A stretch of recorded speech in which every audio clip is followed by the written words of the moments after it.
So ayan mga kadrama-rama, alam ko pong inaabangan nyo po no, yung next na mangyayari dito sa Mailong Girl dahil sobrang nakaka-tense na nga din po no, at saka nakaka-excite na nga din po talaga yung twist ni director dito no, dahil alam naman po natin mga kadrama at napatanong din po tayo kung sino talaga yung totoong ama ni Tata, at alam naman po natin mga kadrama na possible po talaga ito talaga si Sir Gov yung totoong tatay ni Tata, dahil alam naman po natin mga kadrama na may pinaghahanap nga po ngayon itong si Sir Gov, may binayaran nga po talaga siyang investigador para hanapin nga po talaga yung mag-ina na yun, diba?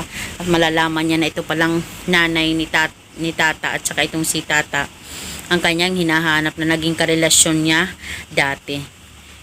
Talagang mapapasabi na lang itong si Sir Gov na hindi pala siya baog, na akala niya ibaog siya, hindi siya nakakaanak. At alam naman po natin mga kadrama, dahil nga po talaga dito ay magkikita nga po talaga itong si Tata at saka itong si Sir Gov, at itong si Tata ay nalaman na nga din niya yung katotohanan mula dito sa kanyang nanay, dahil alam naman po natin mga kadrama na meron po talaga siyang kidney failure, talagang may pinagdadaanan siya ngayon, di ba, bago man lang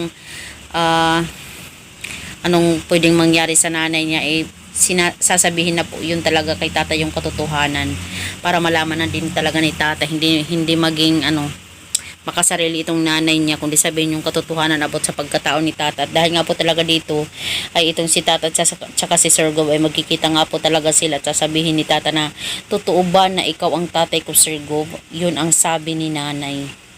At ito namang si Sir Gov ay mapapasabi na lang na oo Tata, ako ang tatay mo. Char!